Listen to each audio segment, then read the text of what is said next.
कार्येषु दासी करणेषु मन्त्री भोजेषु माता शयनेषु रम्भा रूपे च लक्ष्मी क्षमया धरित्री ये स्त्री. ನಮಸ್ಕಾರ. ನೀವು ಕೇಳ್ತಾ ಇದ್ದೀರಾ ನಿಮ್ಮ ಬೆಳಗಾವಿಯ ಮೊಟ್ಟ ಮೊದಲ ಸಮುದಾಯ ಬಾನುಲಿ ಕೇಂದ್ರ. ಇದು ಕೆಎಲ್ಇ ಧ್ವನಿ 90.4 FM. ಅಂತಾರಾಷ್ಟ್ರೀಯ ಮಹಿಳಾ ದಿನಾಚರಣೆಯ ಅಂಗವಾಗಿ ತ್ರಿಧ್ವನಿ ಸಂಚಿಕೆ 3 ಈ ವಿಶೇಷ ಕಾರ್ಯಕ್ರಮಕ್ಕೆ ತಮ್ಮೆಲ್ಲರನ್ನ ಪ್ರೀತಿಯಿಂದ ಸ್ವಾಗತ ಕೋರ್ತಾ ಇದ್ದೀನಿ. ನಾನು ಅನುಪಮ. ಇಂದು ನಮ್ಮ ಕಾರ್ಯಕ್ರಮದ ವಿಶೇಷ ಅತಿಥಿಗಳು ಬ್ಯಾಂಕಿಂಗ್ ಕ್ಷೇತ್ರದಲ್ಲಿ ಸುಮಾರು 30 ವರ್ಷಗಳ ಅನುಭವ ಹೊಂದಿದ್ದು ಉದ್ಯಮ ಕ್ಷೇತ್ರದಲ್ಲಿ ತಮ್ಮದೇ ಆದ ಗುರುತು ಮೂಡಿಸಿರುವಂತಹ ಶ್ರೀಮತಿ ಗೀತಾ ಗಾಯಕ್ವಾಡ್. ಮೇಡಮ್ ನಮಸ್ತೆ. ಕಾರ್ಯಕ್ರಮಕ್ಕೆ ಆಧಾರದ ಸ್ವಾಗತ. ನಮಸ್ಕಾರ. ಕರೆದಿದ್ದಕ್ಕೆ ಧನ್ಯವಾದಗಳು ಅನುಪಮ ಅವರೇ ಮತ್ತು ವೇಣುಧ್ವನಿಗೆ. ಮೇಡಮ್, ಮೊದಲಿಗೆ ತಮ್ಮ ಒಂದು ಬಾಲ್ಯ, ಶಿಕ್ಷಣ ಮತ್ತು ಜೀವನದ ಆರಂಭಿಕ ಒಂದು ಪಯಣವನ್ನ ನಮ್ಮ ಜೊತೆಗೆ ಹಂಚಿಕೊಳ್ಬಹುದಾ? ತುಂಬಾ ಒಳ್ಳೆ ನೆನಪುಗಳು ಅವೆಲ್ಲ. ಬಾಲ್ಯದ ನೆನಪಂದ್ರೆ ನಾನು ಬೈಲೊಂಗಲದಲ್ಲಿ ಮಾಳಿ ಸರ್ ಅಂತ ಇದ್ದಾರೆ, ಇಂಗ್ಲಿಷ್ ಟೀಚರು. ಅವ್ರು 4ನೇ ಮಗಳು. ಅಕ್ಕ ಇದ್ದಾಳೆ, 2 ಅಣ್ಣ ಇದ್ದಾರೆ. ನಾನು ಅಲ್ಲೇ ಸ್ಕೂಲಿಂಗ್ ಎಲ್ಲ ಅಲ್ಲೇ ಆಗಿರೋದು ನಂದು. ಆಮೇಲೆ ನಾನು BCom ಮಾಡಿದೆ. BCom ಮಾಡಿ ಸೆಕೆಂಡ್ ಇಯರ್ ಫೈನಲ್ ಇಯರ್ ಇದ್ದೆ. ಆವಾಗ ನನಗೆ ಬ್ಯಾಂಕಿಂಗ್ ಅಪಾಯಿಂಟ್ಮೆಂಟ್ ಆಯಿತು. ಆವಾಗಿನ ಕಾಲದಲ್ಲಿ PUC ಮಾರ್ಕ್ಸಲ್ಲಿ ನನಗೆ ಬ್ಯಾಂಕಿಂಗ್ ಎಕ್ಸಾಮ್ ಪಾಸ್ ಆದರೆ ಅಪಾಯಿಂಟ್ಮೆಂಟ್ ಆಗಿಬಿಡ್ತಿತ್ತು. ಸೊ ನಾನು 19 ವರ್ಷ ಮುಗಿಸಿ 20 ವರ್ಷದಲ್ಲಿದ್ದಾಗೆ ಬ್ಯಾಂಕಿಗೆ ಜಾಯಿನ್ ಆದೆ. ಮೇಡಮ್, ಇವಾಗ ತಾವು ಒಂದು ಬ್ಯಾಂಕಿಂಗ್ ಕ್ಷೇತ್ರದಲ್ಲಿ 30 ವರ್ಷಗಳ ಕಾಲ ಸೇವೆಯನ್ನ ಸಲ್ಲಿಸ್ತೀರಾ. ಆ ಒಂದು ಪಯಣದ ಕೆಲವು ನೆನಪುಗಳನ್ನ ನಮ್ಮೊಂದಿಗೆ ಹಂಚಿಕೊಳ್ಬಹುದಾ? ತುಂಬ ಇಂಪಾರ್ಟೆಂಟ್ ನೆನಪುಗಳವು. ನಾನು 5th ಸ್ಟ್ಯಾಂಡರ್ಡ್ದಲ್ಲಿದ್ದಾಗ ನಮ್ಮ ಅಕ್ಕ ಬ್ಯಾಂಕಲ್ಲಿ ಇದ್ಲಂತ ಅಕೌಂಟ್ ಓಪನ್ ಮಾಡಿದ್ದೆ. ಅಕೌಂಟ್ ಓಪನ್ ಮಾಡಿದಾಗ ಅಲ್ಲಿ ಮೇಯಾ ಹೆಲ್ಪ್ ಯು ಅಂತ ಒಂದು ಕೌಂಟರ್ ಇತ್ತು ಆವಾಗಿನ ಕಾಲ. ನಂಗೆ ತುಂಬ ಖುಷಿ ಆಯ್ತು. ನಮ್ಮ ಫಾದರು ತುಂಬ ಜನಸೇವೆ ಮಾಡಿದವರು. ನಾನು ಏನಾದರೂ ಹೆಲ್ಪ್ ಮಾಡಬೇಕಲ್ಲ ಮಂದಿಗೆ ಅಂತ. ಮತ್ತು ನನಗೆ ಫೈನಾನ್ಸ್ ಮ್ಯಾನೇಜ್ಮೆಂಟ್ ಅವಾಗಿಂದನೇ ತುಂಬ ಇಷ್ಟ ಇತ್ತು. ಸೊ ಅದಕ್ಕೋಸ್ಕರ ನಾನಲ್ಲಿ ಅಂದ್ಕೊಂಡಿದ್ದೆ ಅಷ್ಟೇ. ಅದು ಮ್ಯಾನಿಫೆಸ್ಟೇಷನ್ ಅನ್ನೋ ಥರ BCom ಫೈನಲ್ ಇಯರ್ ಇದ್ದಾಗ ಸುಮ್ಮನೆ ಟ್ರಯಲ್ಗೋಸ್ಕರ ನಾನು ಫಸ್ಟ್ ಟೈಮ್ BSRB ಎಕ್ಸಾಮ್ ಅವಾಗ ಕಟ್ಟಿದೆ. ಆವಾಗಿನ ಕಾಲದಲ್ಲಿ ಡಿಗ್ರಿ ಇಲ್ದೇನೆ PUC ಮಾರ್ಕ್ಸ್ ಮೇಲೆ ಅಪಾಯಿಂಟ್ಮೆಂಟ್ ಆಗ್ತಿತ್ತು. ಫಸ್ಟ್ ಎಕ್ಸಾಮ್ಗೆ ನಾನು ಪಾಸ್ ಆಗಿಬಿಟ್ಟೆ. ಸೊ ಅಪಾಯಿಂಟ್ಮೆಂಟ್ ಆಗಿಬಿಡ್ತು. ಅಪಾಯಿಂಟ್ಮೆಂಟ್ ಆದಮೇಲೆ ಎಲ್ಲರೂ ಇದು ಒಳ್ಳೆ ಜಾಬು, ಬಿಡಬಾರ್ದು, BCom ಡಿಗ್ರಿ ನೀನು ಮುಗಿಸ್ಕೊ ಆನ್ಲೈನಲ್ಲಿ ಅಂತ ನನಗೆ ಕಳಿಸ್ಬಿಟ್ರು. ಬೇಜಾರು ಮಾಡ್ಕೊಂಡೇ ಹೋದೆ. ಬಟ್ ನನಗೆ ಅದು ತುಂಬ ಇಷ್ಟ ಆಯಿತು. ಯಾಕೆ ಕೌಂಟ್ರ್ನಲ್ಲಿ ಜನರಿಗೆ ಸೇವೆ ಮಾಡೋದು, ಅವ್ರ ಜೊತೆ ಮಾತಾಡೋದು. ಪ್ರತಿ ದಿವಸ ಏನಿಲ್ಲ ಅಂದರೂ ಒಂದು 50 ಜನಕ್ಕೆ ನಾವು ಮಾತಾಡ್ತೀವಿ, ಅವ್ರ ಕಷ್ಟ ಸುಖ ಕೇಳ್ತೀವಿ, ನಮ್ಮದೇ ಹೇಳ್ತೀವಿ. ಸೊ ಮತ್ತು ದುಡ್ಡಿನ ವಿಷಯ ನಾವು ಮಾಡ್ತೀವಿ. ಅವಾಗ ಕೌಂಟ್ರಲ್ಲಿ ಇರ್ತಿದ್ದೆ. ತುಂಬ ಖುಷಿ ಆಗ್ತಿತ್ತು. ಹಾಗೆ ಬರ್ತಾ ಬರ್ತಾ ನಾನು 10-12 ಮದುವೆ ಆಯಿತು. ಇನ್ನು 20ರಲ್ಲಿ ಬ್ಯಾಂಕ್ ಜಾಯಿನ್ ಆದೆ. 22ರಲ್ಲಿ ಮದುವೆ ಆಯಿತು. ಅಲ್ಲಿ ರಾಯಚೂರದಲ್ಲಿ ನನ್ನ ಫಸ್ಟ್ ಅಪಾಯಿಂಟ್ಮೆಂಟು. ಸೊ ಅಲ್ಲಿಂದ ನಾನು 24ರಲ್ಲಿ ನನಗೆ ಮಗ ಹುಟ್ಟಿದ ಒಬ್ಬನು. ಸೊ ಅವನದು ದೊಡ್ಡವನಾಗಲಿ ಅಂತ ನಾನು ಏನು ಪ್ರಮೋಷನ್ ಎಲ್ಲ ತೊಗೊಳ್ಳಿಲ್ಲ.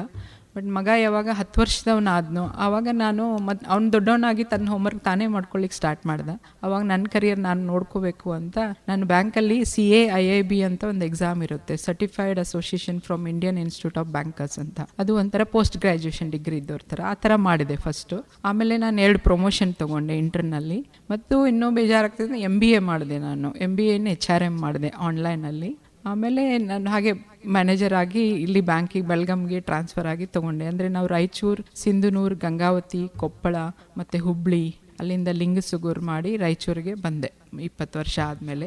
ಬೆಳಗಾಂದಲ್ಲಿ ನಾನು 5 ಬ್ರಾಂಚಸ್ನಲ್ಲಿ ಮಾಡಿದ್ದೀನಿ. ಆಂಜನೇಯ ನಗರ್ ಬ್ರಾಂಚ್ ಹೆಡ್ ಆಗಿದ್ದೆ. ಆಮೇಲೆ ತಿಳಕವಾಡಿನಲ್ಲಿ ರಿಟೇಲ್ ಅಸೆಟ್ ಹಬ್ ಅಂತ ಹೇಳ್ತೀವಿ ನಾವು, ಬರೀ ಹೌಸಿಂಗ್ ಲೋನ್ ಸೆಕ್ಷನ್ ಅಷ್ಟೇ ಅದು. ಅಲ್ಲಿ ಐ ವಾಸ್ ಮ್ಯಾನೇಜರ್. ದೆನ್ ಅಲ್ಲಿಂದ ನಾನು ಮತ್ತೆ ಹನುಮಾನ್ ನಗರ್ಗೆ ಬಂದೆ. ಹನುಮಾನ್ ನಗರದಲ್ಲಿ 2 ವರ್ಷ. ಬಾಕ್ಸೈಟ್ ರೋಡಲ್ಲಿ ಒಂದು ಬ್ರಾಂಚ್ ಇದೆ, ಅಲ್ಲಿ 3 ವರ್ಷ. ಕೋವಿಡ್ ಟೈಮಲ್ಲಿ ಅಲ್ಲಿ 3 ವರ್ಷ ನಾನು ಕೆಲಸ ಮಾಡಿದ್ದೀನಿ as a branch head. Complete ಕೋವಿಡಲ್ಲೂ ನಾವು ಕೆಲಸ ಮಾಡ್ತಾ ಇದ್ವಿ. ಮತ್ತು ಆ ಥರ ನಾನು ಇಲ್ಲಿ 5 ಬ್ರಾಂಚ್ ಮಾಡಿದೆ. ಆಮೇಲೆ ನಾನು 10-12 ವರ್ಷ ಆದ್ರೂ ಮ್ಯಾನೇಜರ್ ಆಗಿದ್ದೆ. ಪ್ರಮೋಷನ್ ತೊಗೊಂಡಿರಲಿಲ್ಲ ಮಗನಿಗೋಸ್ಕರ. ಅಂದರೆ ಮಗ PUC ಇದ್ದ, ಫಸ್ಟ್ ಇಯರ್ ಇದ್ದ. ಆರ್ಕಿಟೆಕ್ಚರ್ 5 ವರ್ಷ ಇಲ್ಲೇ ಮಾಡ್ತಾ ಇದ್ದ ಬೆಳಗಾಂದಲ್ಲಿ. ಸೊ ಅದಕ್ಕೆ ನಾನು ತೊಗೊಳ್ಳಿಕ್ಕಾಗಲಿಲ್ಲ. ಆಮೇಲೆ ನಾನು ತೊಗೊಂಡೆ ಪ್ರಮೋಷನ್ ತೊಗೊಂಡು ನಾನು ಚಿಕ್ಕೋಡಿಗೆ ಟ್ರಾನ್ಸ್ಫರ್ ಮಾಡಿ ತೊಗೊಂಡು ಹೋದೆ. ಅಂದರೆ 10 ವರ್ಷ ಇಲ್ಲಿ ಮಾಡಿದ್ಮೇಲೆ ಪ್ರಮೋಷನ್ ಆದಮೇಲೆ ಬ್ಯಾಂಕಲ್ಲಿ ಕಂಪಲ್ಸರಿ ಟ್ರಾನ್ಸ್ಫರ್ ಮಾಡಿದೆ. ಅಲ್ಲಿಗೆ ಹೋದೆ. ಅಲ್ಲಿ 1.5-2 ವರ್ಷ ನಾನು ಡೈಲಿ ಅಪ್ ಆ್ಯಂಡ್ ಡೌನ್ ಮಾಡಿದೆ. ಸೊ ಅಪ್ ಆ್ಯಂಡ್ ಡೌನ್ಕ್ಕಿಂತ ಕಷ್ಟ ಅಂತ ನಾನು ಹೇಗಿದ್ರು ಅಷ್ಟೊತ್ತಿಗೆ ನನ್ನ ಮಗ ಸೆಟ್ಲ್ ಆಗಿದ್ದ. ಅವನು ತನ್ನದು ಬಿಸ್ನೆಸ್ ಮಾಡ್ತಾ ಇದ್ದಾನೆ ಬೆಳಗಾಂದಲ್ಲಿ, ಗ್ರೀನ್ ಬ್ರಿಕ್ಸ್ ಆರ್ಕಿಟೆಕ್ಚರ್ ಅಂತ.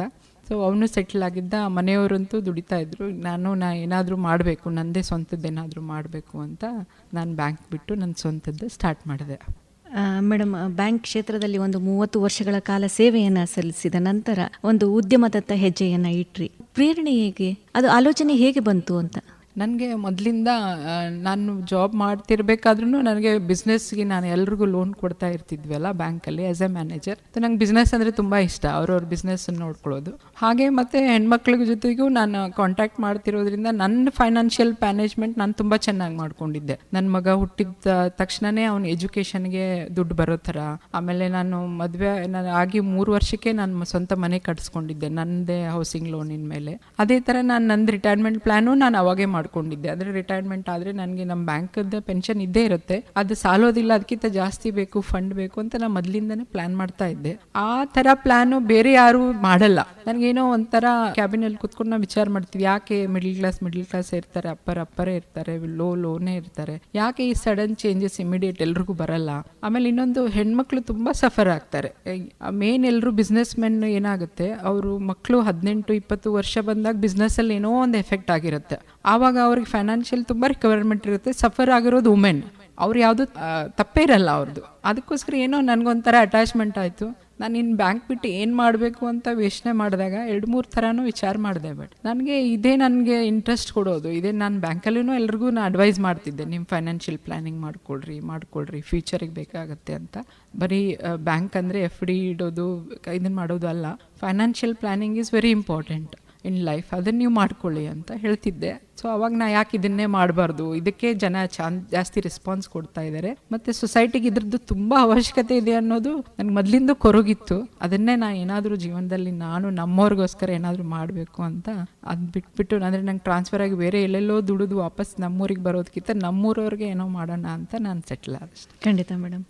ಮೇಡಮ್, ಇವಾಗ ತಾವು ಉದ್ಯಮದತ್ತ ಹೆಜ್ಜೆಯನ್ನು ಹಾಕಿ G7 ವೆಲ್ತ್ LLP ಸಂಸ್ಥೆಯನ್ನು ಆರಂಭಿಸ್ತೀರಾ. ಇದರ ಹಿಂದಿನ ಉದ್ದೇಶ ಏನು ಅಂತ? ಅದೇ ನಾನು ಹೇಳಿದ್ನಲ್ಲ, ಬ್ಯಾಂಕ್ ಬಿಟ್ಟು ನಮ್ಮವ್ರಿಗೋಸ್ಕರ ಏನಾದರೂ ಮಾಡಬೇಕು ಅಂತ ಬಂದಾಗ ನಾನು ಸರ್ವಿಸ್ ಸೆಕ್ಟರ್ದಲ್ಲಿ ನಾನು ತುಂಬ ಎಕ್ಸ್ಪರ್ಟ್ ಇದ್ದೆ. ಅದೇ ನನಗೆ ಆಗುತ್ತೆ. ಮೇನ್ ನನಗೆ ಅದು ಹಾಬಿನೂ ಆಯಿತು, ನನ್ನ ಇಂಟ್ರೆಸ್ಟು ಆಯಿತು, ಅದು ಬಿಸ್ನೆಸ್ಸು ಆಯಿತು, ಸೊಸೈಟಿಗೊಂದು ಸೇವೆನೂ ಆಯಿತು, ಎಲ್ಲ ವಿಷಯನೂ ಅದರಲ್ಲೇ ಬಂದ್ಬಿಡುತ್ತೆ ಅಂತ ನಾನು ಯೋಚನೆ ಮಾಡಿದೆ. ಅದನ್ನು ನಾನು ಪ್ರಯತ್ನನೂ ಮಾಡಿದೆ ಬ್ಯಾಂಕ್ ಬಿಡೋಕ್ಕಿಂತ ಮುಂಚೆ. ಸೊ ಅವಾಗ ನನಗೂ ಇಂಟ್ರೆಸ್ಟ್ ಬಂತು, ಜನಕ್ಕೂ ಅದರಿಂದ ರೆಸ್ಪಾನ್ಸ್ ಬಂತು. ಮೇನ್ ಏನಂದರೆ ಹೆಣ್ಮಕ್ಳ ಕೊರಗನ್ನ ನಂಗೆ ತೆಗಿಬೇಕಂತ ನಂಗೆ ತುಂಬ ಇದೆ ಮನಸ್ಸಲ್ಲಿ. ಯಾಕಂದರೆ ಹೆಣ್ಮಕ್ಳಿಗೆ ಬರೀ ಫೈನಾನ್ಸ್ ಅಲ್ಲ, ಅವ್ರದ್ದು ಇಮೋಷ್ನಲ್ಲು, ಅವ್ರ ಹಾರ್ಮೋನ್ ಬ್ಯಾಲೆನ್ಸೇ ಅವ್ರು ಮ್ಯಾನೇಜ್ ಮಾಡೋದೇ ಕಷ್ಟ ಇರುತ್ತೆ 40-50ರಲ್ಲಿ 60ರಲ್ಲಿ. ಫೈನಾನ್ಸ್ ಮಾತ್ರ ಮಂಚನೆ ಮಾಡಿಟ್ಕೋಬೇಕಂತ. 30ರಲ್ಲೇ ಮಾಡಿಕೊಂಡ್ರೆ 60ರಲ್ಲಿ ಬರೀ ಹೆಲ್ತ್ ವಿಷಯದಲ್ಲಿ ಕೊರಗ್ಬೋದು, ಮಾತ್ರ ಫೈನಾನ್ಸಲ್ಲಿ ಕೊರಗಬಾರ್ದು. ವಿಶೇಷವಾಗಿ ಹೇಳ್ತಿರ್ತಾರೆ ಮೇಡಮ್, ಮಹಿಳೆಯರು ಹಣಕಾಸಿನ ವಿಷಯದಲ್ಲಿ ಒಂದು ಸ್ವತಂತ್ರವಾಗಬೇಕು ಅನ್ನೋ ಮಾತು ಕೇಳಿಬರುತ್ತೆ. ತಾವು ಕೂಡ ಅದನ್ನೇ ಹೇಳ್ತಾ ಇದ್ದೀರಾ. ಅದರ ಬಗ್ಗೆ ಇವಾಗ ಸಲಹೆ ಅನ್ನೋದಾದರೆ ಯಾವ ರೀತಿಯ ಸಲಹೆಯನ್ನು ಕೊಡ್ತೀರಾ ಹೆಣ್ಮಕ್ಳಿಗೆ ಹಣಕಾಸಿನ ವಿಷಯದಲ್ಲಿ? 30 ವರ್ಷ ಬ್ಯಾಂಕಲ್ಲಿ ಫ್ಯಾಮಿಲೀಸ್ ನಾನು ನೋಡಿದ್ದೀನಿ, ಎಲ್ಲ ಜನ್ರೇಷನ್ ನೋಡಿದ್ದೀನಿ, ಎಲ್ಲ ಜಾತಿದವ್ರು ನೋಡಿದ್ದೀನಿ, ಮತ್ತು 30ರಲ್ಲಿ 60ರಲ್ಲಿ ಬಿಸ್ನೆಸ್ ಮನೆ ನೋಡಿದ್ದೀನಿ, ಸ್ಯಾಲ್ರಿಡ್ ಕ್ಲಾಸು ನೋಡಿದ್ದೀನಿ, ವರ್ಕಿಂಗ್ ವುಮೆನ್ ನೋಡಿದ್ದೀನಿ, ಹೌಸ್ ವೈಫು ನೋಡಿದ್ದೀನಿ. ಬಟ್ ಎಲ್ಲರಲ್ಲಿ ಕಾಮನ್ ಇರೋದು ಏನು ಅಂದರೆ, ಈಗಿನ ಕಾಲದ ವುಮೆನ್ ಅಬಲೇ ಅಲ್ಲ, ದುಡಿತಾರೆ. ಬಟ್ ಫೈನಾನ್ಸ್ ವಿಷಯ ಬಂದಾಗ ಗಂಡನೇ ಮಾಡಲಿ ಇಲ್ಲ ಅಪ್ಪ ಮಾಡಲಿ ಹೀಗಂತಾರೆ. ಯಾಕೋ ಅದನ್ನು ಕಲೀಲಿಕ್ಕೆ ಅವ್ರು ಮುಂದೆ ಬರಲ್ಲ. ಅವ್ರು ಜಾಬ್ ಮಾಡ್ತಿರ್ತಾರೆ, ಎಲ್ಲ ಟೀಚರ್ ಜಾಬ್, ಸ್ಯಾಲ್ರಿಡ್ ಕ್ಲಾಸ್ ಎಲ್ಲ ಮಾಡ್ತಿರ್ತಾರೆ, ಬಿಸ್ನೆಸ್ಸು ಮಾಡ್ತಿರ್ತಾರೆ. ಬಟ್ ಹೆಣ್ಣಿಂದ ಒಂದು ಮೊದಲಿಂದ ಒಂದು ನೇಚರು, ತನಕ್ಕಿಂತ ಮುಂಚೆ ಅವಳು ಬೇರೆದವ್ರನ್ನ ಮುಂದಿಡ್ತಾಳೆ. ಮಕ್ಕಳಿಗೆ, ಗಂಡನಿಗೆ, ಅಪ್ಪ ಅಮ್ಮ ಇಲ್ಲ ಬೇರೆ ಯಾರೇ ಇರಲಿ ಅವ್ರಿಗೆ ಮುಂದಿಡ್ತಾಳೆ. ತಾನು ಯಾವತ್ತು ಹಿಂದೆ ಉಳಿದಿರ್ತಾಳೆ. ಸೊ ಮಾಡ್ಕೊಳ್ಳೋದಿಲ್ಲ. ಬಟ್ ಆಮೇಲೆ ಏನಾಗುತ್ತೆ, 40, 50, 60 ವಯಸ್ಸು ಬಂದಾಗ ಅವಳಿಗೆ ಹಾರ್ಮೋನ್ಸು, ಮೆಂಟಲಿ, ಅವಾಗ ನನಗೆ ಯಾಕೆ ಆಗಲಿಲ್ಲ, ನಂದು ಯಾಕೆ ಅವಳು ಅವಾಗ ಯೋಚನೆ ಮಾಡ್ಲಿಕ್ಕೆ ಚಾಲು ಮಾಡ್ತಾಳೆ. ಬಟ್ ಅಷ್ಟರಲ್ಲಿ ತುಂಬ ಲೇಟ್ ಆಗಿರುತ್ತೆ. ಫೈನಾನ್ಸ್ ವಿಷಯ ಅಂದರೆ ಮೊದಲೇ ಮಾಡ್ಕೋಬೇಕು, ತುಂಬ 30ರಲ್ಲೇ ಸ್ಟಾರ್ಟ್ ಆಗಬೇಕು ಅಟ್ಲೀಸ್ಟ್. ಸೊ ಅದನ್ನು ಅವ್ರಿಗೆ ಹೇಳೋಣ ಅಂತ ಅವ್ರು ಏನು ಮಾಡಬೇಕು ಅವಾಗಂದರೆ, ತಮಗೋಸ್ಕರ ಒಂದು ಸ್ವಲ್ಪ ಅಮೌಂಟನ್ನು ಸೈಡ್ ತೆಗೆದಿಡ್ತಾ ಇರ್ಬೇಕು. ಎಷ್ಟೇ ಇರಲಿ, ನೀವು 500 ರೂಪಾಯಿದಿಂದ ಸ್ಟಾರ್ಟ್ ಮಾಡ್ಬೋದು, 5,000 10,000 ಮಂತ್ಲಿನೂ ಹಾಕ್ಬೋದು. ಅದನ್ನು ತೆಗೆದು ಇಟ್ಕೊಂಡಿದ್ರೆ ನೀವು ನಿಮ್ದು 50 ಇಲ್ಲ 60 ವಯಸ್ಸು ಬಂದಾಗ ನಿಮ್ಮ ಹತ್ರ ಒಂದು 50 ಲಕ್ಷ 1 ಕೋಟಿ ರೂಪಾಯಿ ತನಕ ಮಾಡಿಕೊಂಡ್ರೆ ತಿಂಗಳ ನೀವೇನೋ ದುಡಿಲ್ದೇನೆ ನಿಮ್ಮ ಕೈಗೆ 25,000 ರೂಪಾಯಿ ಬರ್ತಾ ಇರ್ತದೆ. 25,000 30,000. ಸೊ ನಿಮ್ಮ ಖರ್ಚಿಗಾದರೂ ಅಟ್ಲೀಸ್ಟ್, ಮನೆ ನಡ್ಸೋಕ್ಕಲ್ಲ, ನಿಮ್ಮ ಖರ್ಚಿಗಾದರೂ, ಅಂದರೆ ನಿಮ್ದೇನೋ ಪಾರ್ಲರ್ ಖರ್ಚಿರುತ್ತೆ, ಹಾಸ್ಪಿಟ್ಲ್ ಶಾಪಿಂಗ್ ಇರುತ್ತೆ, ಅದಕ್ಕೆ ಯಾರೂ ಸಪೋರ್ಟ್ ಮಾಡೋದಿಲ್ಲ ಎಷ್ಟೇ ದುಡ್ಡಿದ್ರೂ. ಅಂಥದಕ್ಕೆ ನೀವು ಮಾಡ್ಕೋಬೋದು. You can enjoy your life. ನಿಮ್ಮ ಹೆಲ್ತನ್ನ, ನಿಮ್ಮ ಹಾರ್ಮೋನ್ಸನ್ನ ನೀವು ಕಂಟ್ರೋಲ್ ಮಾಡ್ಕೋಬೋದು. ಅದರಿಂದ ನೀವು ನಿಮ್ಮ ಫ್ಯಾಮ್ಲಿಗೆ ಜಾಸ್ತಿ ಟೈಮನ್ನು, ಖುಷಿಯನ್ನು ವಾಪಸ್ ಕೊಡ್ಬೋದು ಅಂತ ನಂದು ಉದ್ದೇಶ. ಒಂದು ಹೆಣ್ಣಿಗೆ ಕಲಿಸಿದ್ರೆ ಅವಳು ಎಲ್ರಿಗೂ ಕಲಿಸ್ತಾಳ ಅಂತ ಹೇಳಿದ್ರಲ್ಲ, ಅದೇ ರೀತಿ ಒಂದು ಹೆಣ್ಣೊಂದು ಕಲಿತರೆ ಶಾಲೆ ಒಂದು ಕಲಿತಂತೆ ಈ ವಿಷಯನ ಫೈನಾನ್ಷಿಯಲ್ ಪ್ಲಾನಿಂಗಲ್ಲಿ ನನಗೆ ಅಪ್ಲೈ ಮಾಡೋದಿದೆ. ಮೇಡಮ್, ಇವಾಗ ಹೂಡಿಕೆ ಅಂತ ಬಂದಾಗ ಯಾವ ಒಂದು ವಿಷಯಗಳನ್ನು ಗಮನದಲ್ಲಿ ಇಟ್ಕೊಂಡು ನಾವು ಹೂಡಿಕೆಯನ್ನು ಮಾಡಬೇಕು?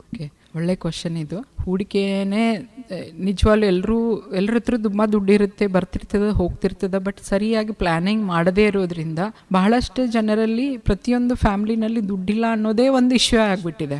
ಅದು ಯಾವತ್ತೂ ಮನಸ್ಸಲ್ಲಿ ಯಾಕೋ ಕೊರಗ್ತಾನೆ ಇರ್ತದೆ, ಇವತ್ತು ಕಮ್ಮಿ ಬೀಳುತ್ತೇನೋ ನಾಳೆ ಕಮ್ಮಿ ಬೀಳುತ್ತೇನೋ ಅಂಥೇಳಿ. ಸೊ ನಮ್ಮ G7 ವೆಲ್ತ್ LLP ಇಂದ ನಾವು ನಿಮಗೆ 7 ಪಾಯಿಂಟ್ಸನ್ನು ಇದನ್ನು ಮಾಡ್ತೀವಿ.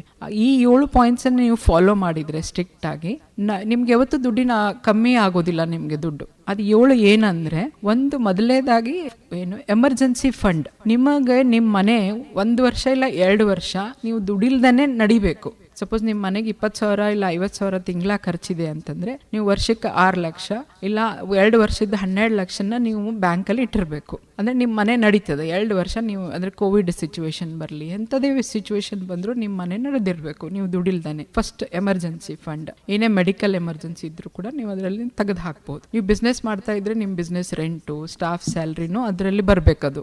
ಆ ಥರ ಎಮರ್ಜೆನ್ಸಿ ಫಂಡನ್ನು ಕ್ರಿಯೇಟ್ ಮಾಡ್ಕೋಬೇಕು ನೀವು ಕ್ಯಾಲ್ಕುಲೇಷನ್ ಮಾಡಿ. ಎರಡನೇದಾಗಿ ಮೆಡಿಕಲ್ ಇನ್ಶೂರೆನ್ಸ್. ಪೂರಾ ಫ್ಯಾಮಿಲಿಗೆ ಮೆಡಿಕಲ್ ಇನ್ಶೂರೆನ್ಸ್ ಕವರ್ ಆಗಿರಲೇಬೇಕು. ಅದರಿಂದ ನಿಮ್ದು ಯಾವುದೇ ಏನೋ ಹೆಲ್ತ್ ಇಶ್ಯೂಸ್ ಬಂದರೂ, ಯಾರಿಗೆ ಏನೋ ಆಕ್ಸಿಡೆಂಟ್ ಅಂಥವೇನೋ ವಿಷಯ ಆದ್ರೂ ಫೈನಾನ್ಷಿಯಲ್ ಪ್ರಾಬ್ಲಮ್ ಆಗಲ್ಲ. ಮೂರನೇದಾಗಿ ಒಬ್ಬರನ್ನ ದುಡಿಯೋ ಗಂಡಿದ್ರೆ ಅವ್ರ ಮೇಲೆ ಪೂರಾ ಫ್ಯಾಮಿಲಿ ಡಿಪೆಂಡ್ ಇದ್ರೆ ನಾವು ಅವ್ರದ್ದು ಲೈಫ್ ಇನ್ಶೂರೆನ್ಸ್ ಮಾಡಿಸ್ತೀವಿ. ಟರ್ಮ್ ಪ್ಲಾನ್ ಮಾಡಿದ್ರೆ ಸುಮಾರು ನಿಮ್ದು ಒಂದು 30 ವರ್ಷ ಇದ್ರೆ ಒಂದು 25,000 ರೂಪಾಯಿ ವರ್ಷಕ್ಕೆ ಕೊಟ್ಟರು ನಿಮ್ದು 50 ಲಕ್ಷದಿಂದ 1 ಕೋಟಿ ರೂಪಾಯಿ ತನಕ ಲೈಫ್ ಕವರ್ ಆಗುತ್ತೆ. ಆ ಕವರೇಜ್ ನೀವು ಮಾಡ್ಕೋಬೇಕು. ಅದನ್ನು ಚೆನ್ನಾಗಿ ಮೇಂಟೈನ್ ಮಾಡ್ಬೇಕು. ಅಂದರೆ ಇಯರ್ಲಿ ಕಟ್ಟಬೇಕು. ಅದ್ರ ಹಾರ್ಡ್ ಕಾಪಿ ನೀವು ತೆಗೆದಿಟ್ಕೋಬೇಕು. ಗಂಡ ಇಂತ ಇಬ್ರು ಕೂಡಿ ಅದನ್ನು ವಿಚಾರ ಮಾಡಿ ತೆಗೆದಿಟ್ಕೋಬೇಕು. ಆ ಥರ ಟರ್ಮ್ ಪ್ಲಾನ್. ಥರ್ಡ್. ನಾಲ್ಕನೇದಾಗಿ ನಿಮ್ಗೆ ಅಂದರೆ ಮಕ್ಕಳಿದ್ರೆ ಅವ್ರದ್ದು ಎಜುಕೇಷನು ಅವ್ರು ಹುಟ್ಟಿದಿಂದ ನಿಮಗೆ ಗೊತ್ತಾಗ್ಬಿಡುತ್ತೆ ಎಷ್ಟು ಎಕ್ಸ್ಪೆನ್ಸಸ್ ಬರುತ್ತೆ, ಮದುವೆಗೆ ಎಷ್ಟು ಬರ್ಬೋದು ಅಂತ.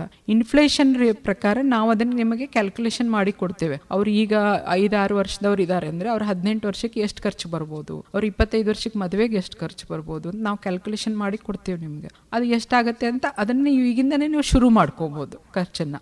ಆಮೇಲೆ ನೀವು ಮನೆ ಕಟ್ಟೋದಂತಿರುತ್ತೆ. ಈಗೆಲ್ಲ ಎಷ್ಟು ತುಟ್ಟಿ ಆಗ್ತಾ ಇದೆ ನಿಮ್ಗೆ ಗೊತ್ತಿದೆ. ಸೊ ನಿಮ್ಗೆ ಮಾಡಬೇಕು ಅಂದರೆ ಏನಾಗುತ್ತೆ, ಮನುಷ್ಯ ಒಂದು ಜಾಬ್ ಮಾಡಿದ ತಕ್ಷಣ ಒಂದು ಸಾಲ ತೊಗೊಂಡು ಮನೆ ತೊಗೊಂಡ್ಬಿಟ್ರೆ ಅದೇ EMI ಕಟ್ತಾ ಆ ಟ್ರ್ಯಾಪಲ್ಲಿ ಅವ್ರು ಸಿಕ್ಕಾಕೊಂಡು ಹೋಗ್ಬಿಡ್ತಾರೆ. ಅದಕ್ಕಿಂತ ನೀವು ಒಂದು 10 ವರ್ಷ ಮನೆ ತಗೋಕ್ಕಿಂತ ಮುಂಚೆನೆ ಮ್ಯೂಚುವಲ್ ಫಂಡಲ್ಲಿ ಇನ್ವೆಸ್ಟ್ಮೆಂಟ್ ಮಾಡ್ತಾ ಹೋದ್ರೇನೆ ನೀವು ಮನೆ ಕಟ್ಟೋದು ನಿಮ್ದು ಮಾರ್ಜಿನ್ ಮನಿ ಅಂತಿರುತ್ತೆ ಒಂದು 25%. ನೀವು 90% ಲೋನ್ ತೊಗೊಳೋದಕ್ಕಿಂತ ನೀವು ಒಂದು 30% ನೀವೇ ಹಾಕಿ 70% 50% ಅಷ್ಟೇ ಲೋನ್ ತೊಗೊಂಡ್ರೆ ಈ 50% ನೀವು 10 ವರ್ಷ ಮುಂಚೆನೆ ಪ್ಲಾನ್ ಮಾಡ್ಕೋಬೋದು. ಸೊ ಅದರಿಂದ ನಿಮ್ಮ ಬರ್ಡನ್ನು ಕಮ್ಮಿ ಆಗುತ್ತೆ, ನಿಮ್ಗೆ ಅದು ಟೆನ್ಷನ್ ಇರಲ್ಲ.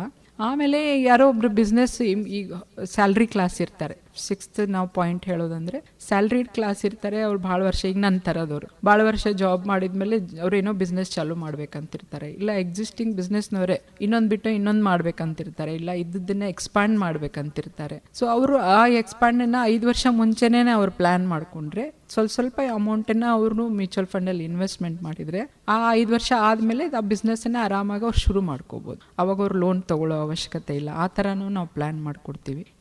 ಆ 7 ಪಾಯಿಂಟ್ ಏನಿದಾವಲ್ಲ, ಈ 7 ಪಾಯಿಂಟನ್ನು ಮನುಷ್ಯ ಸರಿಯಾಗಿ ಪ್ಲಾನಿಂಗ್ ಮಾಡಿಕೊಂಡ್ರೆ ಒಂದೇ ಸರಕ್ಕಾಗಲ್ಲ, ಡಿಸಿಪ್ಲಿನ್ ಬೇಕು ಇದರಲ್ಲಿ ತುಂಬ. ಅದಕ್ಕೆ ನಾವಿದ್ದೀವಿ. ನೀವೇ ಮಾಡ್ಕೊಂಡ್ರೆ ಏನಾಗುತ್ತೆ, ನೀವು ಇವತ್ತು ಮಾಡ್ಕೋತೀರ ನಾಳೆ ಬ್ರೇಕ್ ಮಾಡಿಬಿಡ್ತೀರ. ಜೈಸೆ ನ್ಯೂ ಇಯರ್ಗಷ್ಟೇ ರೆಸೊಲ್ಯೂಷನ್ ಆಗುತ್ತೆ, ಆಮೇಲೆ ಕ್ಯಾನ್ಸಲ್ ಆಗುತ್ತೆ. ಆ ಥರ ನೀವು ನಮ್ಮ ಹತ್ರ ಬಂದರೆ ನಾವು ಸ್ಟ್ರಿಕ್ಟಾಗಿ ನಮ್ಮ ಆ್ಯಪಲ್ಲಿ ಅದರದ್ದೆಲ್ಲ ಕ್ಯಾಲ್ಕುಲೇಷನ್ಸ್ ಇದ್ದಾವೆ, ಆ ಥರ ಹಾಕ್ಕೊಡ್ತೀವಿ ನಿಮ್ಮ ಫ್ಯಾಮಿಲಿ ನೀಡ್ಸ್ ಅಂತ. ನೀವು ಅದರಲ್ಲಿ ಹಾಕಿ ಎಷ್ಟಾಗುತ್ತೋ ನಿಮ್ಮ ಇನ್ಕಮಲ್ಲಿ ಎಷ್ಟಾಗುತ್ತೋ ಎಲ್ಲದಕ್ಕೂ ನೀವು ಡೈವರ್ಸಿಫೈಡ್ ಬಾಸ್ಕೆಟ್ ಅಂತ ಹಾಕ್ತೀವಿ. ಆ ಬಾಸ್ಕೆಟಲ್ಲಿ ನೀವು ಹಾಕ್ತಾ ಹೋದರೆ ನಿಮ್ಮ ಅಮೌಂಟು ನಿಮಗೆ ಎಲ್ಲದಕ್ಕೂ ಸ್ವಲ್ಪ ಡಿವೈಡ್ ಆಗುತ್ತೆ. ನೀವು ಆ ಥರ ಮಾಡಿಕೊಂಡ್ರೆ ನಿಮ್ಗೆಂದೂ ದುಡ್ಡಿಂದ ಕಮ್ಮಿ ಆಗೋದಿಲ್ಲ. ಮತ್ತು ಮುಂದೆ ದುಡ್ಡು ಇಲ್ಲಲ್ಲ ಅನ್ನೋ ಟೆನ್ಷನು ನಿಮಗಿರಲ್ಲ. ನಾಳೆ ನಾನು ಮಾಡ್ತಾ ಇದ್ದೀನಿ, ನಂಗೆ ಏನು ಬೇಕೋ ನನ್ನ ಅವಶ್ಯಕತೆಗೆ ನಂದು ರೆಡಿ ಇದೆ ಅಂತಂದರೆ ಇವತ್ತಿನ ಪ್ರೆಸೆಂಟ್ ನಿಮ್ಮದು ಚೆನ್ನಾಗಿರುತ್ತೆ, ಖುಷಿಯಾಗಿರ್ತೀರ. ಖಂಡಿತ ಮೇಡಮ್ ಸಾಮಾನ್ಯವಾಗಿ ಎಲ್ಲರೂ ದುಡಿತಾ ಇರ್ತೀವಿ, ಆದರೆ ಆ ಒಂದು ಹಣವನ್ನ ಸರಿಯಾಗಿ ಯಾವ ರೀತಿ ನಿರ್ವಹಣೆ ಮಾಡಬೇಕು ಅನ್ನೋದ್ರ ಬಗ್ಗೆ ಅತ್ಯಂತ ಸರಳವಾಗಿ ತಿಳಿಸ್ಕೊಟ್ರಿ. ಸ್ನೇಹಿತರೆ, ನೀವು ಕೇಳ್ತಾ ಇದ್ದೀರಾ, ಇದು KLE ಧ್ವನಿ 90.4 FM. ನಮ್ಮ ಇಂದಿನ ಸ್ತ್ರೀ ಧ್ವನಿ ಸಂಚಿಕೆ 3 ಕಾರ್ಯಕ್ರಮದಲ್ಲಿ ಈಗ ಚಿಕ್ಕದೊಂದು ವಿರಾಮ. समझे आपकी हर हेल्थ प्रॉब्लम्स की बात, वर्ल्ड क्लास ट्रीटमेंट हर दिन और रात, केएलई का हाथ आपके साथ, आपके साथ। KLE Society's Dr. Prabhakar Kore Super Speciality Hospital. Cure for all health related problems. Experienced doctors and ultra modern facilities के साथ KLE Society's Dr. Prabhakar Kore Super Speciality Hospital and Medical Research Center, Nehru Nagar, Pelagavi. Call 08312473777. KLE ಕನಸು ನನಸದ ವೇಣುಧ್ವನಿ, ವೇಣುಧ್ವನಿ. ವಿರಾಮದ ನಂತರ ಮತ್ತೆ ಪ್ರೀತಿಯ ಸ್ವಾಗತ. ನೀವು ಕೇಳ್ತಾ ಇದ್ದೀರಾ, ಇದು KLE ವೇಣುಧ್ವನಿ 90.4 FM. ನಮ್ಮ ಇಂದಿನ ಸ್ತ್ರೀ ಧ್ವನಿ ಸಂಚಿಕೆ 3 ವಿಶೇಷ ಕಾರ್ಯಕ್ರಮದಲ್ಲಿ ನಮ್ಮೊಂದಿಗಿದ್ದಾರೆ ಶ್ರೀಮತಿ ಗೀತಾ ಗಾಯಕ್ವಾಡ್ ಅವರು. ಮೇಡಮ್, ತಾವು ಇನ್ನು ಒಂದು ಜನರಿಗೆ ಹಣಕಾಸಿನ ಒಂದು ಜಾಗೃತಿ ಮೂಡಿಸೋದು ನನ್ನ ಒಂದು ಹವ್ಯಾಸ ಮತ್ತು ಆಸಕ್ತಿ ಅಂತ ಹೇಳ್ಕೊಳ್ತೀರಾ. ಆ ಕೆಲಸದಿಂದ ತಮಗೆ ಸಂತೋಷ ಸಿಕ್ಕಿದೆಯಾ? ಕೇಳೋ ಅವಶ್ಯಕತೆನೇ ಇಲ್ಲ ಮ್ಯಾಮ್, ಯಾಕಂದರೆ ಹುಟ್ಟಿದಾಗಿಂದ ನನಗೆ ಇದೇ ಇಷ್ಟ. ನನ್ನ ಸ್ವಂತದ್ದು ಮಾಡ್ಕೋತಿದ್ದೆ, ಆಮೇಲೆ ಬ್ಯಾಂಕಲ್ಲಿ ಮಂದಿಗೆ ಹೇಳೋಕೆ ಸ್ಟಾರ್ಟ್ ಮಾಡಿದೆ. ಈಗ ಅದನ್ನೇ ಬಿಸ್ನೆಸ್ಸಾಗಿ ಕನ್ವರ್ಟ್ ಆಗಿದೆ ಅಷ್ಟೇ. ಪ್ರತಿಯೊಂದು ದಿವಸನೂ ನಾನು ಹೊಸ ಹೊಸ ಜನದೊಳಗೆ ಭೇಟಿ ಆಗ್ತೀನಿ, ಅವ್ರಿಗೆ ಹೇಳ್ತೀನಿ. ಅವರು ಎಷ್ಟು ನಾವು ಒಂದು 10 ಮಂದಿಗೆ ಭೇಟಿ ಆದರೆ ಒಂದು 2-3 ಜನ ಮಾಡ್ತಾರಲ್ಲ, 5 ಜನ ಮಾಡ್ತಾರೆ ಅಂದ್ರೂ 10 ಮಂದಿಗೆ ಹೇಳೋ ಸ್ಯಾಟಿಸ್ಫ್ಯಾಕ್ಷನ್ ನನಗೆ ತುಂಬ ಇರುತ್ತೆ. ನಾನು ಇರುವವರೆಗೂ ಸೊಸೈಟಿನಲ್ಲಿ ನಾನೇನು ಕಲ್ತಿದ್ದನ್ನ ಅದನ್ನು ವಾಪಸ್ ಕೊಟ್ಟು ಹೋಗಬೇಕು ಅಂತೇನು ಯೋಚನೆ ಮಾಡಿದ್ದೀನಲ್ಲ, ಅದು ನನಗೆ ಸ್ಯಾಟಿಸ್ಫ್ಯಾಕ್ಷನ್ ಸಿಗುತ್ತೆ. ಅದಕ್ಕೋಸ್ಕರನೇ ಮಾಡಿದ್ದು. ಸೊ ಪ್ರತಿ ದಿವಸನೂ ನಾನು ಕೋಶಿಶ್ ಮಾಡ್ತಾನೆ ಇರ್ತೀನಿ, ಹೇಳ್ತಾನೆ ಇರ್ತೀನಿ. ಇದು ಹೇಗಂದರೆ ನಮ್ಮದು ಈ ಫೈನಾನ್ಷಿಯಲ್ ವಿಷಯ ಬದಲಾಗ್ತಾನೇ ಇರುತ್ತೆ. ಇದು ಇವತ್ತಿದ್ದ ಹಾಗೆ 5 ವರ್ಷ ಆದಮೇಲೆ ಇದೇ ಥರ ಇರಲ್ಲ. ಸೊ ಡೈಲಿ ನಾನು ಅಪ್ಡೇಟ್ ಮಾಡ್ಕೊತಾನೆ ಇರ್ತೀನಿ, ಅದ್ರ ಬಗ್ಗೆ ನಾಲೆಜ್ ಎಲ್ಲ ಕಲಿತಾ ಇರ್ತೀನಿ. ಸೊ ಅದು ನನಗೆ ತುಂಬ ಖುಷಿ ಕೊಡ್ತಾ ಇದೆ. ನನ್ನ ಡಿಸಿಷನ್ ಅಂದರೆ ಅಷ್ಟು ದೊಡ್ಡ ಜಾಬ್ ಬಿಟ್ಕೊಂಡು ಇದನ್ನು ಮಾಡ್ತಾ ಇರೋದು ಡಿಸಿಷನ್ ಏನಿದೆ ಅಲ್ಲ, ಅದು ನಾನು ಮುಂಚೆನೂ 2 ವರ್ಷ ಯೋಚನೆ ಮಾಡಿದ್ದೆ, ಈಗನೂ 2 ವರ್ಷ ಆಯಿತು. ಕಂಪ್ಲೀಟ್ ಸ್ಯಾಟಿಸ್ಫ್ಯಾಕ್ಷನ್ ಇದೆ, 100%. ಮೇಡಮ್, ಇನ್ನು ತಾವು ಸಮಾಜಮುಖಿ ಚಟುವಟಿಕೆಗಳಲ್ಲೂ ಸಹ ತಮ್ಮನ್ನು ತಾವು ತೊಡಗಿಸ್ಕೊಂಡಿದ್ದೀರಾ, ಅದರ ಬಗ್ಗೆ ಮಾತಾಡೋದಾದ್ರೆ? ನಾನು ಸೋಷಿಯಲ್ ಎನಿಮಲ್ ಅಂತ ಹೇಳ್ತಾರಲ್ಲ, ಮನುಷ್ಯ. ನನ್ನ ಸ್ವಭಾವನೂ ಹಾಗೆ, ಎಲ್ಲರ ಜೊತೆ ಮಾತಾಡ್ಬೇಕನ್ನೋದು ಯಾವತ್ತೂ ಇರುತ್ತೆ. ಮಾತಾಡ್ಲಿಕ್ಕಂದ್ರೆ ಮೈಕ್ ಸಿಕ್ಕರೆ ನಾನು ಸುಮ್ಮನೆ ಇರೋದೇ ಇಲ್ಲ. ನಮ್ಮ ಹಸ್ಬೆಂಡ್ ನಂಗೆ ಮೈಕೇಶ್ವರಿ ಅಂತ ಹೇಳ್ತಾರೆ, ಆ ಥರ ಮಾತಾಡ್ತಾ ಇರ್ತೀನಿ. ಸೊ ಅವಾಗಿಂದ ಏನು ಮಾಡಬೇಕು ಅಂತ ಕೆಲವೊಂದು ಹೆಣ್ಮಕ್ಳ ಗ್ರೂಪನ್ನು ನಾನು ಜಾಯ್ನ್ ಆದೆ, ಅವ್ರಿಗೂ ಅದೇ ಹೇಳ್ತಾ ಇದ್ದೆ. ಆಮೇಲೆ ನಾನು ಬಿಸ್ನೆಸ್ ವುಮೆನ್ ಗ್ರೂಪ್ಸ್ ಎಲ್ಲ ಜಾಯ್ನ್ ಆದೆ. ಆಮೇಲೆ ನಾನೀಗ ಬಿಸ್ನೆಸ್ ಮೆನ್ ಗ್ರೂಪಲ್ಲಿ ಜಾಯ್ನ್ ಆಗಿದ್ದೀನಿ. ಸೊ ಅಲ್ಲಿ ನಾನು ಲೀಡರ್ ಟೀಮಲ್ಲಿ ನಾನು ಕೆಲಸ ಮಾಡ್ತಾ ಇದ್ದೀನಿ. ಅವ್ರನ್ನೆಲ್ಲ ನೋಡಿದರೆ ನನಗೂ ಖುಷಿ ಆಗುತ್ತೆ. ಎಲ್ಲ ವೆರೈಟಿ ಬಿಸ್ನೆಸ್ ಇರ್ತಾರೆ, ಎಲ್ಲರೂ ಸ್ಟ್ರಗಲ್ ಮಾಡ್ತಿರ್ತಾರೆ, ಆದರೂ ಎಲ್ಲರೂ ಒಂದಾಗಿರ್ತಾರೆ, ಒಬ್ರಿಗೊಬ್ರು ಹೆಲ್ಪ್ ಮಾಡ್ತೀವಿ. ಅವ್ರ ಬಿಸ್ನೆಸ್ ಈಗ ಸ್ಯಾಲ್ರಿಡ್ ಕ್ಲಾಸಲ್ಲಿ ನಿಮಗೆ ಗ್ರೂಪ್ ಇರುತ್ತೆ, ನಿಮ್ಮ ಕಲೀಗ್ಸ್ ಇರ್ತಾರೆ, ಯಾರೋ ಒಬ್ರಿಗೊಬ್ರು ಏನೋ ಇದ್ದರೆ ಹೇಳ್ಕೋತೀರಾ, ನೀವು ಒಬ್ರಿಗೊಬ್ರು ಹೆಲ್ಪು ಮಾಡ್ತೀರಾ ಕಷ್ಟದ. ಆ ಬಿಸ್ನೆಸ್ ಮಂದಿಗೆ ಆಗಿರಲ್ಲ. ಬಿಸ್ನೆಸ್ ಮಂದಿಗೆ ಒಂಥರ ಅದಕ್ಕೆ ಈಗ ಗ್ರೂಪ್ಸ್ ಆಗ್ತಾ ಇದ್ದಾವೆ, ಈಗೀಗ ಜನ್ರೇಟ್ ಆಗ್ತಾ ಇದ್ದಾವೆ. ಅಂಥ ಗ್ರೂಪ್ದಲ್ಲಿ ಆ ಥರ ಒಬ್ರಿಗೊಬ್ರು ನಾವು ಹೆಲ್ಪ್ ಮಾಡ್ತಿರ್ತೀವಿ. ಏನೇ ಕಷ್ಟ ಬರಲಿ, ಏನೋ ಹೇಳ್ಕೊಂಡ್ರೂ ಎಷ್ಟೋ ಕಮ್ಮಿ ಆಗುತ್ತೆ. ಇಲ್ಲ ಏನಾದರೂ ಬಿಸ್ನೆಸ್ ಐಡಿಯಾ ಕೊಡ್ತಾರೆ, ಟಿಪ್ಸ್ ಕೊಡ್ತಾರೆ, how to make sales, how to improve your knowledge in your business service ಅಂತೆಲ್ಲ. ಸೊ ಅದನ್ನೆಲ್ಲ ಮಾಡ್ತಾ ಇರ್ತೀವಿ ನಾವು. ಮೇಡಮ್, ಈಗ ತಾವೊಬ್ಬ ಯಶಸ್ವಿ ಉದ್ಯಮಿ. ಈಗ ನಾನು ಉದ್ಯಮವನ್ನು ಪ್ರಾರಂಭಿಸಬೇಕು ಅನ್ನುವಂತಹ ಮಹಿಳೆಯರಿಗೆ ಯಾವ ಒಂದು ಸಲಹೆಯನ್ನು ತಾವು ನೀಡ್ತೀರಾ? ಇದು ತುಂಬ ಜನ ಇದನ್ನು ಯೋಚನೆ ಮಾಡುವಂಥದ್ದು. ಇದು ಈಗಿನ ಕಾಲದಲ್ಲೂ ಅದು ತುಂಬ ಇದಾಗ್ತಾ ಇದೆ, ಸ್ಟಾರ್ಟಪ್ ಬಿಸ್ನೆಸ್ ಅಂತ. ಹೆಣ್ಮಕ್ಳು ತುಂಬ ಹೊರಗೆ ಬರ್ತಾ ಇದ್ದಾರೆ, ನಾನು ಏನಾದರೂ ಮಾಡಬೇಕು ಅಂತ. ಈಗ 2 ವರ್ಷದಲ್ಲಿ ನಾನು ಹೊರಗೆ ಬಂದಾಗಿಂದ ಎಲ್ಲ ನೋಡ್ತಾ ಇದ್ದೀನಲ್ಲ, ಕೆಲವೊಂದು ವುಮೆನ್ನಲ್ಲಿ 3 ಥರ ಇರ್ತದೆ. ಒಂದು ವುಮೆನ್ನು ತಮ್ಮ ಫ್ಯಾಮಿಲಿ ಬಿಸ್ನೆಸ್ನಲ್ಲಿ ಸ್ವಲ್ಪ ಹೆಲ್ಪ್ ಮಾಡ್ತಿರ್ತಾರೆ. ಇನ್ನೊಂದು ವುಮೆನ್ನು ತನ್ನ ಹಾಬಿಗೋಸ್ಕರ ಸುಮ್ಮನೆ ಮನೇಲಿ ಸೀರೆ ಮಾರಿದೆ, ಜ್ಯುವೆಲ್ಲರಿ ಮಾರಿದೆ, ಪಾರ್ಲರ್ ಇಟ್ಟೆ, ಹಾಬಿಗೋಸ್ಕರ. ಅಂದರೆ ಫಸ್ಟ್ ಪ್ರಿಫರೆನ್ಸ್ ಅವ್ರದ್ದು ಫ್ಯಾಮಿಲಿ ಕೆಲಸನೇ, ಮಕ್ಕಳು ಇದು ಅದೆಲ್ಲ ಆದಮೇಲೆ ಉಳಿದ ಟೈಮಲ್ಲಿ ಅವ್ರು ಕೊಡ್ತಾ ಇರ್ತಾರೆ ಇಷ್ಟು.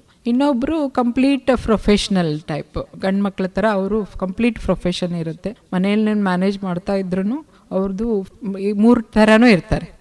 ಈ 3 ಥರದಲ್ಲಿ ನಿಮಗೆ ಯಾವ ಥರ ಆಗೋದಿದೆ ಅನ್ನೋದು ಮೊದಲು ನೀವು ಯೋಚನೆ ಮಾಡಬೇಕು. ಹೆಣ್ಮಕ್ಳಾದರೆ ನೀವು ಆ ಥರದ್ರಲ್ಲಿ ನೀವು ಯಾವುದ್ರಲ್ಲಿ ಸೆಟ್ ಆಗ್ತೀರಂತ. ಗಂಡು ಮಕ್ಕಳಾಗಲಿ ಹೆಣ್ಮಕ್ಳಾಗಲಿ ಬಿಸ್ನೆಸ್ಸನ್ನು ಸ್ಟಾರ್ಟ್ ಮಾಡಬೇಕಾದ್ರೆ ಯಾವುದೋ ಒಂದು ಬಿಸ್ನೆಸ್ ಸುಮ್ಮನೆ ಮಾಡಿದೆ, 1 ವರ್ಷ ಮಾಡಿದೆ, ಟ್ರಯಲ್ ಆಯಿತು, ಬಿಟ್ಟೆ, ಇನ್ನೊಂದು ಮಾಡಿದೆ, ನಾನು ಸೊಸೈಟಿನಲ್ಲಿ ನೋಡ್ತಾ ಇದ್ದೀನಿ, ಹಾಗೆ ಆಗ್ತಾ ಇದೆ. ಯಾಕೆ ಯಾವುದು ಬಿಸ್ನೆಸ್ಸು ಯಾವುದು ದೊಡ್ಡದಾಗ್ತಾ ಇಲ್ಲ, ಬ್ರ್ಯಾಂಡ್ ಆಗ್ತಾ ಇಲ್ಲ? ಯಾಕೆ ಅಂದರೆ ಇದೇ ಥರ. ಯಾಕೆ ಅದಕ್ಕಿಂತ ಮುಂಚೆ ನಿಮ್ಮನ್ನು ನೀವು ಅರ್ಥ ಮಾಡ್ಕೋಬೇಕು. ನಿಮ್ಗೆ ಏನು ಇಷ್ಟ? ಬಿಸ್ನೆಸ್ ಮಾಡಬೇಕಾದ್ರೆ 3 ಸೆಕ್ಟರ್ ಇರುತ್ತೆ: ಸರ್ವಿಸು, ಮ್ಯಾನುಫ್ಯಾಕ್ಚರಿಂಗು ಆ್ಯಂಡ್ ಟ್ರೇಡಿಂಗ್ ಅಂತ. ಸರ್ವಿಸ್ ಅಂದರೆ ಈಗ ನಾನು ಸೆಕ್ಟರ್ ಮಾಡ್ತಾ ಇದ್ದೀನಲ್ಲ, ಆ ಥರ ಡಿಫ್ರೆಂಟ್ ಸರ್ವಿಸ್ ಸೆಕ್ಟರ್ಸ್ ಇದ್ದಾವೆ. ಮ್ಯಾನುಫ್ಯಾಕ್ಚರಿಂಗ್ ಅಂತಂದರೆ ಏನಾದರೂ ಪ್ರಾಡಕ್ಟನ್ನ ಫ್ಯಾಕ್ಟ್ರಿ ಹಾಕಿ ಮ್ಯಾನುಫ್ಯಾಕ್ಚರಿಂಗ್ ಮಾಡ್ಬೋದು. ಥರ್ಡ್ ಅಲ್ಲೇ ಅಂದರೆ ನೀವು ಟ್ರೇಡಿಂಗ್, ಯಾರೋ ಮ್ಯಾನುಫ್ಯಾಕ್ಚರ್ ಮಾಡ್ತಾರೆ, ತೊಗೊಂಡು ಬಂದು ನೀವು ಅದನ್ನು ಟ್ರೇಡ್ ಶಾಪ್ ಇಟ್ಟು, ಕಿರಾಣ, ಅದು ಯಾವುದೇ ಸಾಡಿ, ಯಾವುದೇ ಶಾಪಲ್ಲಿ ನೀವು ಅದನ್ನು ಸೇಲ್ ಮಾಡ್ತೀರಿ. ಸೊ ಈ 3 ಸೆಕ್ಟರ್ ಇರುತ್ತೆ. ಈ 3 ಸೆಕ್ಟರ್ಲಿ ನೀವು ಎಲ್ಲಿ ಸೆಟ್ ಆಗ್ತೀರ ಅನ್ನೋದನ್ನ ಫಸ್ಟ್ ನೋಡ್ಕೋಬೇಕು.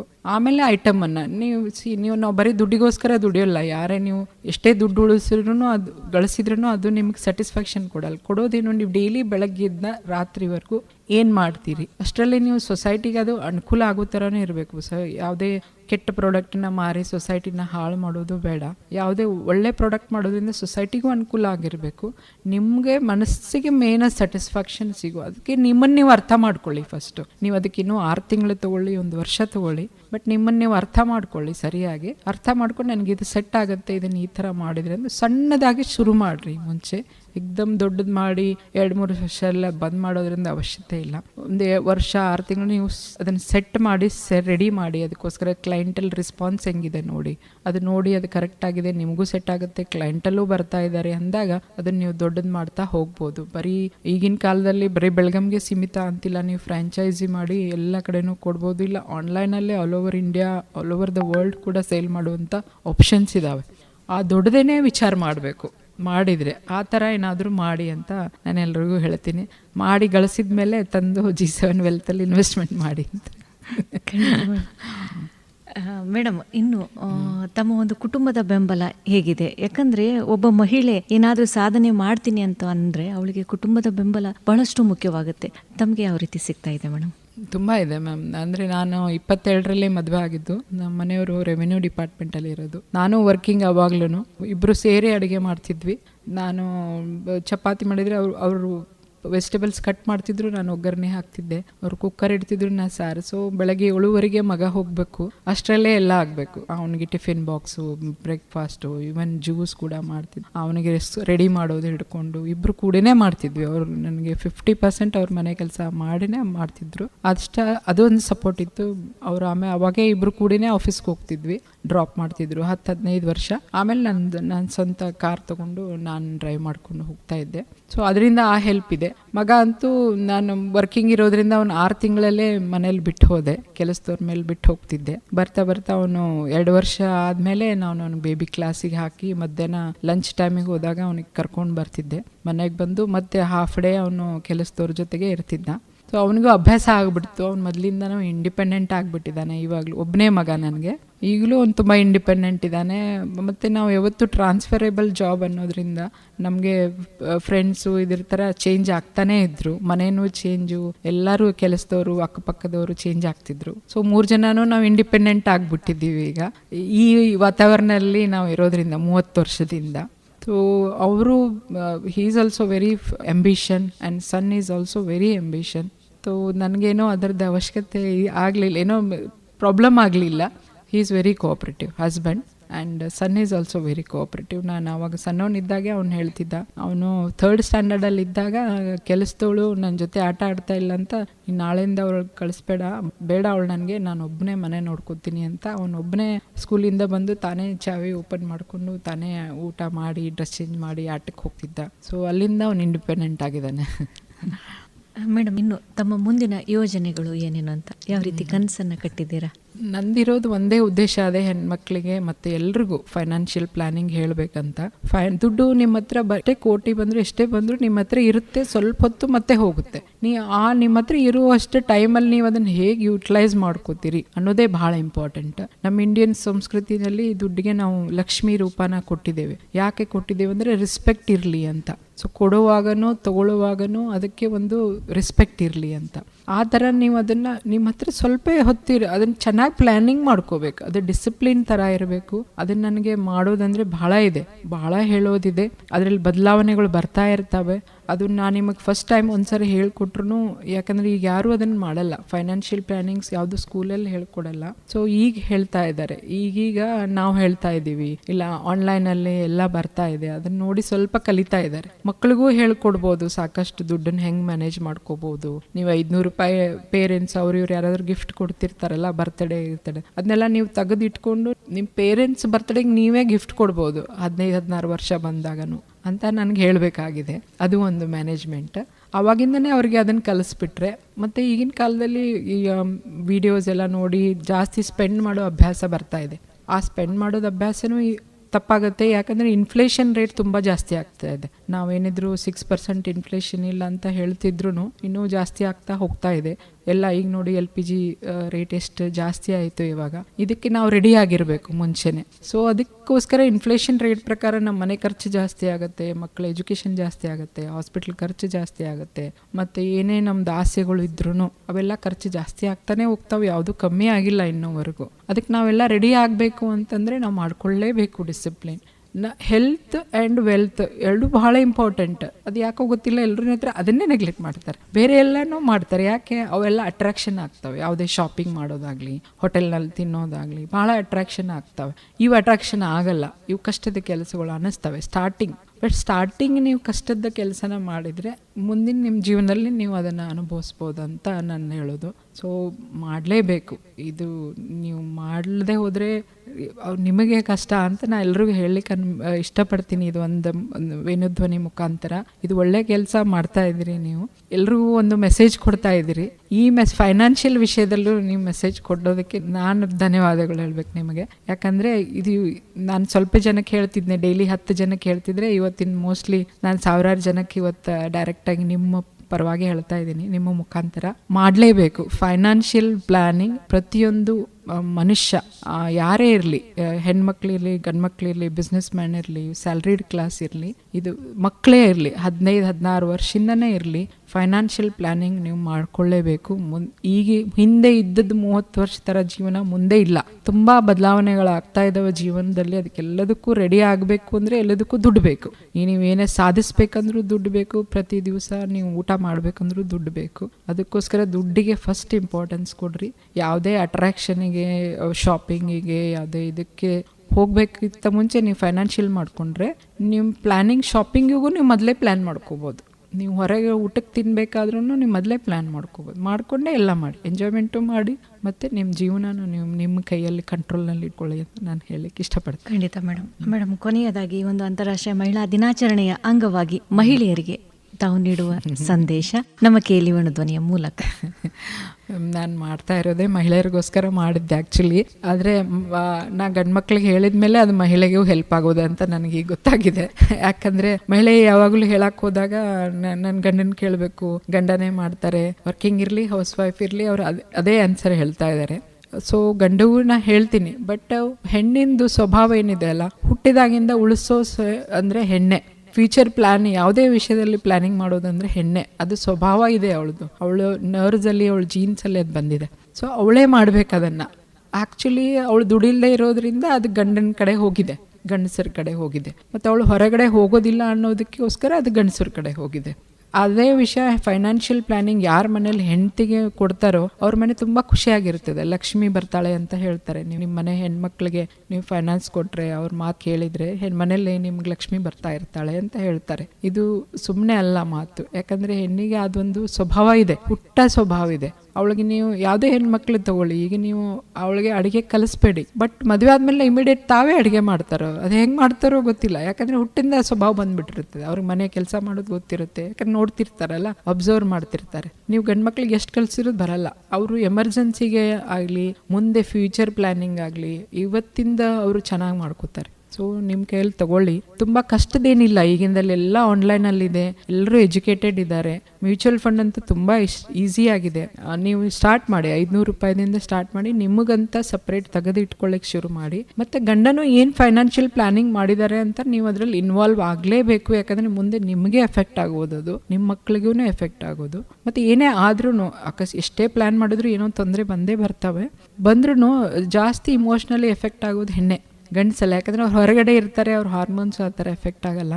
ಹೆಣ್ಣಿಗೆ ಜಾಸ್ತಿ ಎಫೆಕ್ಟ್ ಆಗೋದು. ಅದಕ್ಕೋಸ್ಕರ ನೀವು ಅದ್ರ ಚಾರ್ಜ್ ತೊಗೊಳ್ಳಿ ಅಂತ ಹೇಳ್ತೀನಿ. ಅವ್ರಿಗೂ ಹೇಳಿಬಿಟ್ಟೆ ಅವ್ರ ಜೊತೆಗಾದರೆ ಅವ್ರ ಜೊತೆಗೆ ಫೈನಾನ್ಷಿಯಲ್ ಪ್ಲಾನಿಂಗ್ ಮಾಡಿರಿ. ಆಗಲ್ಲ ಅಂತಂದರೆ ನಿಮ್ದಷ್ಟು ಮಾತ್ರ ಆದರೂ ತಿಂಗಳ 500 ರೂಪಾಯಿಂದ ಶುರು ಮಾಡಿ 5,000 10,000 ಹಾಕ್ಬೋದು. 50 ಲಕ್ಷ ತನಕ ನೀವು ಸೇವಿಂಗ್ಸ್ ಮಾಡಿ ಅದರಲ್ಲಿ ಮಂತ್ಲಿ ಇನ್ಕಮ್ 25,000 ರೂಪಾಯಿ ನೀವು ತೊಗೊಳ್ತಾ ಹೋಗ್ಬೋದು. ಮ್ಯೂಚುವಲ್ ಫಂಡಲ್ಲಿ SWP ಸ್ಕೀಮ್ ಅಂತ ಹೇಳ್ತೀವಿ, ಸಿಸ್ಟಮೆಟಿಕ್ ವಿಡ್ರಾವಲ್ ಪ್ಲ್ಯಾನ್ ಅಂತ. ಆ ಥರ ಮಾಡ್ಕೊಳ್ಳಿ ನೀವು. ಸೊ ನೀವು ದುಡಿದೇ ಇರಲಿ, ನಿಮ್ಮ ಖರ್ಚಿಗೆ ನಿಮಗೆ ದುಡ್ಡು ಬರುತ್ತೆ ಅಂತ ನಾನು ಹೇಳಿಕ್ಕೆ ಅವಕಾಶ ಮಾಡ್ತೀನಿ. ಇದು ಭಾಳ ಇಂಪಾರ್ಟೆಂಟ್. ಅದು ಬಂದಮೇಲೆ ನೀವು ನಿಮ್ಮ ತಿಂಗಳಿಗೆ 25,000 ರೂಪಾಯಿ ನಿಮ್ಗೆ ಬರ್ತಾ ಇದ್ರೇ ನಿಮ್ಗೆ ಇಷ್ಟ ಆದ ಕೆಲಸ ನೀವು ಮಾಡ್ಬೋದು. ಸೋಷಿಯಲ್ ಸರ್ವಿಸು ಮಾಡ್ಬೋದು, ನಿಮ್ಗೆ ಏನು ಬೇಕೋ ಅದನ್ನು ನೀವು ಮಾಡ್ತಾ ಇರ್ಬೋದು. ಮತ್ತು ನೀವು ಖುಷಿಯಾಗಿ ಏನೋ ಮಾಡಿದ್ರೂ ಎಲ್ರಿಗೂ ಒಳ್ಳೇದಾಗುತ್ತೆ. ನೀವು ನಗ್ತಾ ಇದ್ದರೆ ಫ್ಯಾಮಿಲಿ ನಗ್ತಾ ಇರುತ್ತೆ, ಹೆಲ್ದಿಯಾಗಿರುತ್ತೆ.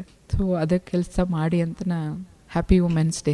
ಹ್ಯಾಪಿ ಆಗಿರೋದು ಫೈನಾನ್ಷಿಯಲ್ ಪ್ಲಾನಿಂಗ್ ಮಾಡ್ಕೊಂಡಾಗೆ, ಹೆಲ್ತ್ ಆ್ಯಂಡ್ ವೆಲ್ತ್ ಬೋತ್. ಖಂಡಿತ ಮೇಡಮ್ ಕಾರ್ಯಕ್ರಮಕ್ಕೆ ಬಂದು ತಮ್ಮ ಒಂದು ಜೀವನದ ಅನುಭವದ ಜೊತೆಗೇನೆ ಹಣಕಾಸಿನ ಜಾಗೃತಿ ಹಾಗೆಯೇ ಆರ್ಥಿಕ ಸಬಲೀಕರಣದ ಬಗ್ಗೆ ಮಹಿಳೆಯರಿಗೆ ಜಾಗೃತಿಯನ್ನು ಮೂಡಿಸಿದ್ರಿ. ಧನ್ಯವಾದಗಳು ಮೇಡಮ್.